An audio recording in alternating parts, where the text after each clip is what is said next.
Minigames can be the best part of a game, or the worst. Minigames are an expected part of most games and are often a nice way to add variety to gameplay, control pacing, or build out the world the game is set in. But we aren't here today to talk about just any old minigame. There's a very specific subsect of them I've been thinking a lot about recently. Entire video games within other video games. There's two major classifications for these games, as well as a few oddballs and stragglers that defy classification, which we'll get into later on. The first type of game within a game are games that exist solely within the universe of the game. This would include things like the Triple Triad trading card game in Final Fantasy VIII, the twin-stick shooter Dead Ops playable in Call of Duty Black Ops, or the arcade machines in the Fallout 4 DLC, but there are probably hundreds of other examples. Triple Triad is a great example of what this concept done right can bring to a game. Not only is there a mechanical marriage at play between the main game's combat and the card games, but it does a lot to flesh out the world as well. In combat in Final Fantasy VIII, you can turn defeated monsters into cards that make your deck stronger in the card game. But you can also acquire cards by winning card games against opponents, and then use those cards to increase your stats or use higher level spells. This lets you defeat stronger monsters in the JRPG combat, to turn them into stronger cards, to defeat stronger monsters, repeat ad nauseum. If you really want to grind out the card game, you can become end-game strong before even beating the tutorial boss. But that's not the interesting part to me, even if it can be quite fun. The real interesting part of Triple Triad is in its rule set, or rather what the game does with those rule sets. Different regions in the game have different rule sets for their card battles, and by learning a new rule set in one area and playing it somewhere else, you can actually cause a cultural exchange where everyone in the first region begins adopting the rules of the other. It's like how different people have unique house rules for classic games like Monopoly or Uno, or how different countries have their own unique spin on Mahjong. It's cool getting to see this side of culture in gaming, and especially to feel like you're part of the way that it mixes and mingles as you travel. I'm not sure I've seen anything quite like this in any other game. To add even another layer into the meta game within a game thing happening with Triple Triad, it also appears as a card in an entirely different card game. Earlier this year, Final Fantasy and Magic the Gathering did a crossover, so now the playable card game from the world of the video game Final Fantasy VIII is also a playable card in the card game Magic the Gathering, which you can play inside of the video game Tabletop Simulator if you want to get even more weird with it. I mentioned some oddballs and stragglers that we would talk about later, and one of those is Gwent, the trading card game in The Witcher 3 Wild Hunt. I could have just as easily used Gwent in place of Triple Triad for the last example, except I can't, because Gwent now is its own game. The minigame was so successful that it was spun off into its own standalone title. Sure, it came after The Witcher 3, but it still puts it into its own fascinating gray area. The next two examples are of real-world video games that are mentioned in other games but are not available to play inside of the games in question. The first example comes from the Sims series, where your Sims can play video games on either PCs or a variety of fake video game consoles. And put a pin in fake video game consoles, we'll circle back to that. By playing games either alone or with others, the Sims can gain stats like fun or social. These games are completely non-interactive, the Sims just plays video clips from the other games on the screens of the devices the Sims are using. The full list of video games that appear across the Sims series is SSX3, The Sims Bustin' Out, SimCity 4 Rush Hour, The Urbz Sims in the City, My Sims, FIFA 08, Command & Conquer Tiberium Wars, Spore, The Sims 3 Burnout Paradise, Skate, Madden NFL, Chess, Sim Animals Africa, SSX, SimCity, My Sims Agents, and The Sims Medieval. Another game that specifically calls out other video games without allowing you to play them is Metal Gear Solid, and it does it in an extremely interesting way. The character Psycho Mantis will attempt to get into the player's head by looking through their memory card. He has special messages for the following games. If the player has save data for Hideo Kojima's other games, Policenauts or Snatcher, Psycho Mantis will say, "So you like Kojima's works?" For Castlevania Symphony of the Night, "You like Castlevania, don't you?" Suikoden. "So you like Suikoden?" Azure Dreams. "So you like Azure Dreams?" Additionally, having the games Vandal Hearts, International Superstar Soccer, or Poi Poi can trigger additional dialogue options for "You enjoy role-playing games," and "I see that you enjoy Konami games." This is one of the weirdest stories in video games, and something that only an absolute freak legend like Hideo Kojima could have done. The game profiles the player, and while the vast majority of people who played Metal Gear Solid likely wouldn't have had one of these games on their memory card and ever see these scenes, the concept is so novel and metatextual that you can't help but respect it. So we've discussed games that exist only in other games, and a game that started off that way but became its own game. Now let's talk about games that already existed but were put into other games. The first question you might have is, why? What's the purpose of including a complete video game inside of another? And to that I would say, what's the point of anything? But seriously, let's look at some examples and see if we can figure it out. The first example of this phenomenon I can remember seeing was in Donkey Kong 64, where in order to complete the game, players must finish the entirety of both the original Donkey Kong and the video game Jetpack. This absolutely blew my mind as a kid, as the idea of a game inside of a game was completely novel to me, and the ability to play a classic game I had seen in pop culture but never had the chance to play was extremely cool, if a bit frustrating because I was 6 years old and awful at the game. Another example from a game that was big in my childhood and was also already mentioned in this essay is the inclusion of the text-based adventure game Zork in Call of Duty Black Ops. This one was such a cool detail, if a bit anachronistic due to the game being set in 1968 and Zork not releasing for a full decade afterwards. Zork in Black Ops is much more hidden than the two games in Donkey Kong 64, and like the secrets in the zombies maps in the game, it's intended as an Easter egg that someone not in the know could go their entire playthrough without figuring out. This makes its inclusion feel less centered around any kind of design decision or world-building imperative, and more just as a funny little gag.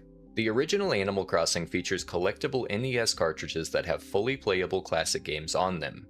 These games are not entirely one-to-one ports of their original games though.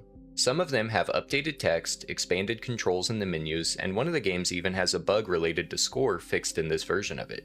Most fascinatingly, the game Clu Clu Land D in Animal Crossing, also known as Clu Clu Land Welcome to New Clu Clu Land, is a Japanese exclusive port that was only ever released in North America and Europe inside of Animal Crossing. The full list of games available in the North American version of Animal Crossing is Balloon Fight, Baseball, Clu Clu Land D, Donkey Kong 3, Donkey Kong Jr., Donkey Kong Jr. Math, Excitebike, Golf, Ice Climber, Legend of Zelda, Mario Bros, Pinball, Punch-Out, Soccer, Super Mario Bros, Tennis, and Wario's Woods, plus 2 additional games only included in the Japanese version, Gomoku Narabe and Mahjong, and 1 fake game titled Super Tortimer. Could this cynically be read as some kind of marketing strategy, cashing in on the historical cachet of Nintendo's prior gaming successes? Possibly, but the same could be said for Donkey Kong 64, including a former Donkey Kong title, as well as Jetpack, a previous title by the creator of Rare, the studio that made it. Even Black Ops' inclusion of Zork fits that bill, as Infocom, the company that originally made Zork, was purchased by Activision in the 80s. Either way, I doubt any of these companies were banking on any kind of big windfall from 20-year-old games that the person playing it definitionally has access to by way of the game they're playing them in. No, it stands to reason that in a cozy Animal Crossing town, the player may just want to spend a rainy day playing some retro video games. But was that really enough of a reason for the developers to go to the trouble of not only including these games, but in some cases working on them for this release? It doesn't seem like these games existing in the world of Animal Crossing is meant to draw any parallels to the real world either. No one is playing Animal Crossing, paying their rent money to a raccoon, and thinking, well, I wasn't sure if this was real, but it does have Excitebike, right? You could even say that in some way these Nintendo titles, including older video games inside of them, is a sort of test run for the virtual console games available on the Wii, Wii U, and 3DS, as well as the Nintendo Classics feature of the Nintendo Switch 1 and 2. Obviously, Nintendo would have come around to these ideas eventually, regardless of what games they did or did not include in Animal Crossing, but there's a really neat parallel there. Also, in the research for this essay, I found out that there is only 1 M-rated video game included in the entire 427 game lineup of the Virtual Console. Fire off a guess in the comments if you think you know what it is. The Virtual Console and Nintendo Classics actually make a great segue to highlight one of the most important and practical elements of the game within a game concept: game preservation. If you're not familiar with the concept of lost media, the term refers to works of art that have been made inaccessible, whether through the physical component of it being destroyed or by the digital component being lost or deleted. One of my favorite games, Final Fantasy Tactics, was almost a victim of this. Here's an excerpt of an interview from PC Gamer. Back in June, Final Fantasy Tactics: The Ivalice Chronicles director Kazutoyo Maehiro offered something of an explanation for why it's been more than a decade since Final Fantasy Tactics has been playable on current platforms. Square Enix had lost the game's original source code. We would take the data from the Japanese version and overwrite the English data on it, and then if we wanted to do another language, we would just keep stacking data on top and overwriting, Maehiro said. Basically, because we kept doing all that overwriting, the true original ceased to exist. Thankfully, Square Enix was able to piece the original together through fan-made archives hosting the game, but it's wild that a game considered such a classic, a staple within its genre, was almost discarded so easily. Including games inside of other games is not just a way of ensuring they are maintained and available whenever the publisher wants to return to the well and re-release them, but it's also a way to ensure they don't become cultural lost media. There are a ton of gamers who first experienced classics like Super Mario RPG, Donkey Kong Country 2, or Mega Man 4 for the first time emulated on their Wii. And just as many who will never play other amazing classic games because there is no legal accessible means for them to find them nowadays. The PS1 game Medieval is an incredibly fun action-adventure game with RPG elements in it. It received a remake in 2019 that, despite adding some new features and updated graphics, tried very hard to preserve the experience of the original. In doing so, it actually goes to a pretty crazy length. There are special new Lost Soul objectives added as quests received from ghostly NPCs in each level. By completing each of these objectives, the player will unlock a new menu option called Old Game, which lets them play the original PS1 version of Medieval from 1998. Medieval isn't the only remake or sequel to allow the player to play a previous version of the title inside it, though. The point-and-click adventure game Day of the Tentacle from 1993 is the sequel to the game Maniac Mansion from 1987. Day of the Tentacle, the sequel, includes a computer that, when clicked on, lets the player open Maniac Mansion and play the entire game. Supposedly, the developers realized that one particularly large animation in Day of the Tentacle was as big as the entire game file of Maniac Mansion, so they decided to include it as a gag. To my knowledge, this is the first ever example of a playable video game inside of another game, making it a pretty important piece of this niche section of gaming history. Celeste is one of the most amazing platformers ever made, despite originally starting from a game jam project attempting to make a video game in a weekend. This original prototype, called Celeste Classic, is hidden away in a secret room of the official release of Celeste. Celeste Classic was itself developed for a fictitious fantasy video game console called the Pico 8, which is a whole other can of worms. The creator of the Pico 8, Joseph White, describes a fantasy video game console like this.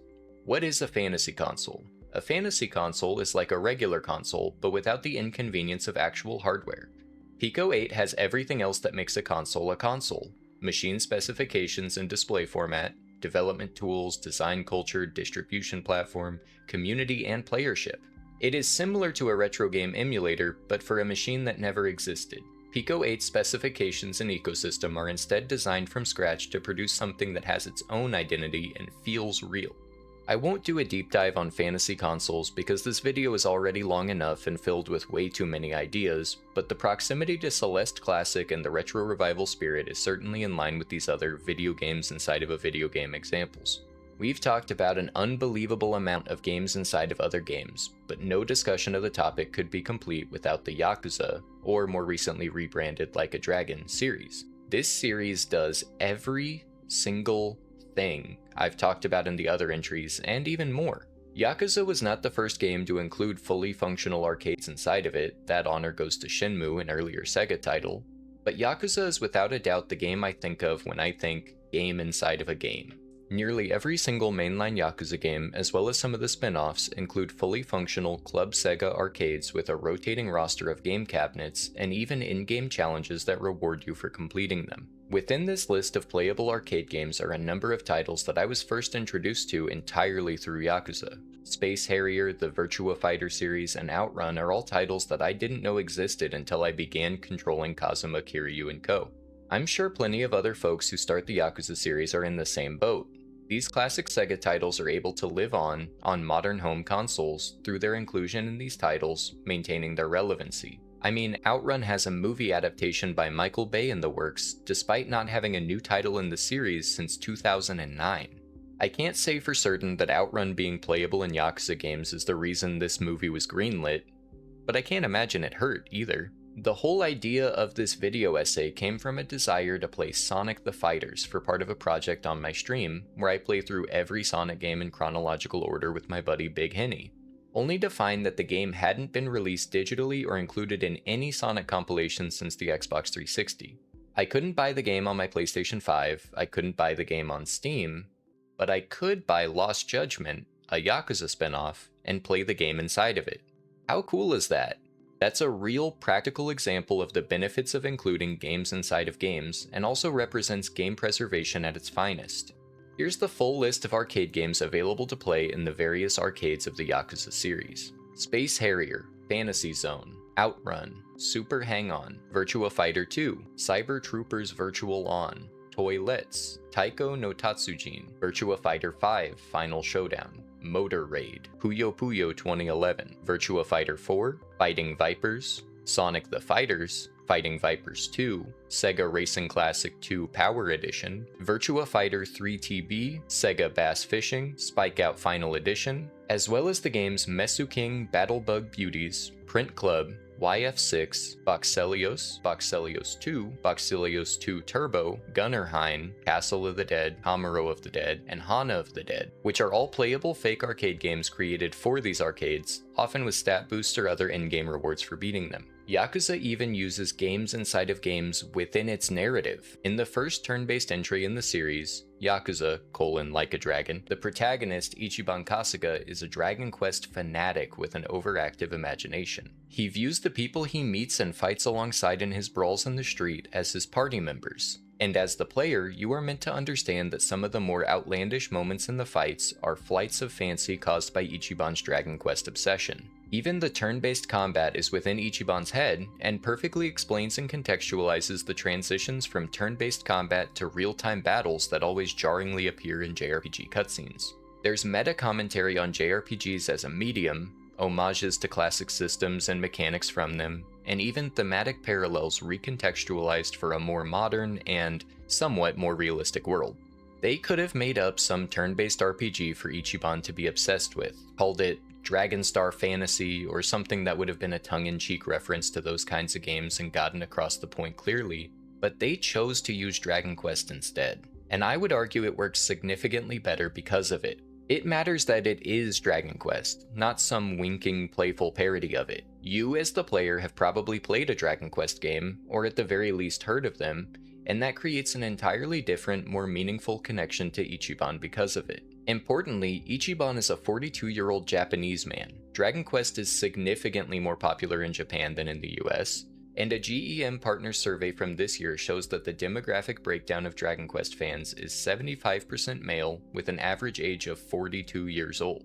There's real-world contextual evidence that supports that basically the only game Ichiban could be obsessed with is Dragon Quest. Ichiban would be a relatable, heartwarming underdog of a character regardless, but the inclusion of his Dragon Quest obsession really is an icing on the cake of making him more realistic and rooted in our world, not just the digital Kamurocho of the Yakuza series. And that's all I've got. The idea of a game within a game absolutely fascinates me, and I wanted to yap a little bit about why. I think we've only scratched the surface of what we can do with games inside of games, and in 10 or 15 years, a game might come along that uses them to advance its narrative in a way that outshines even Yakuza Like a Dragon's. What are your favorite games inside of games? Did I leave any of them out? There were way more examples than I thought, or even know what to do with, and a lot of them had to be cut from the script because they didn't add enough to the overall flow of the essay. If you have any cool memories of playing a game inside of a game, regardless of if it was included in the video or not, let me know in the comments. I'd love to hear about them. I'd also appreciate a like and a subscribe if you enjoyed this essay. I put a lot of time and effort into making it and want to deliver high quality reviews and video essays on this channel. If you want to see more of them, make sure you're tapped in. Thanks for watching. Peace, love, and good games, y'all.